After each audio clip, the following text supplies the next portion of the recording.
Why must we rethink Europe's future?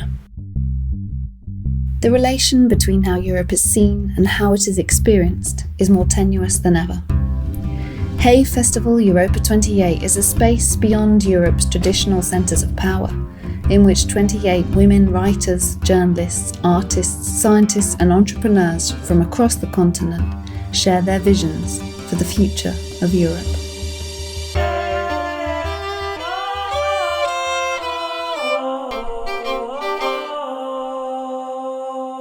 As a little girl, a Moroccan little girl, for me, Europe was the lighthouse of the world. It was not a question of ethnicity. It was not a question of geography. It was a question of values. It was a place where I could be a free woman. It was a place where I could have free speech, where I could fight for so many things.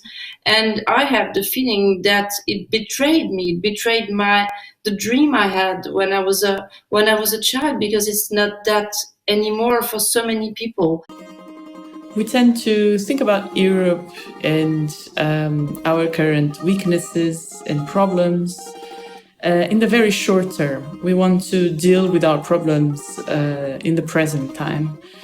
And I think this project allowed us to start a discussion about the tendencies in the long run.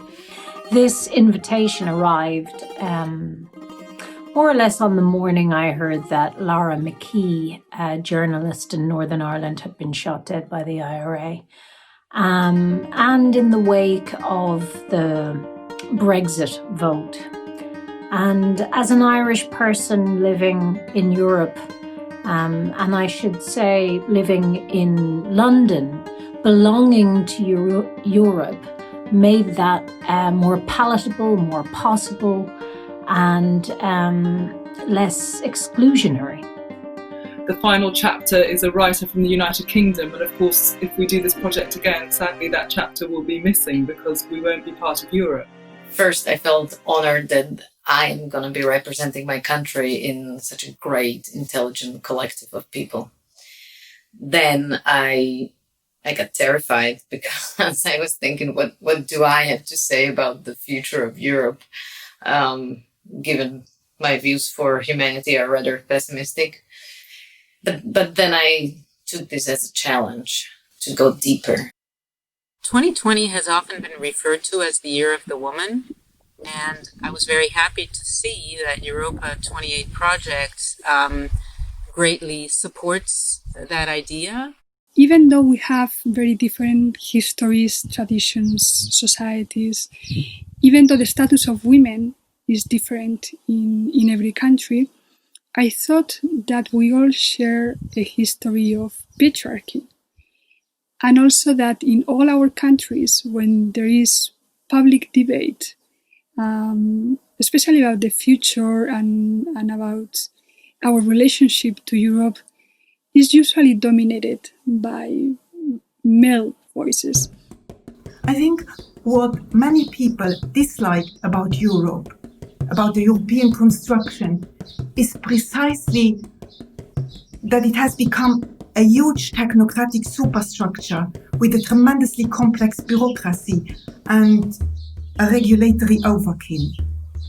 We citizens feel more and more the divorce between the technocratic Europe above us and the free, open, multicultural Europe we dream of.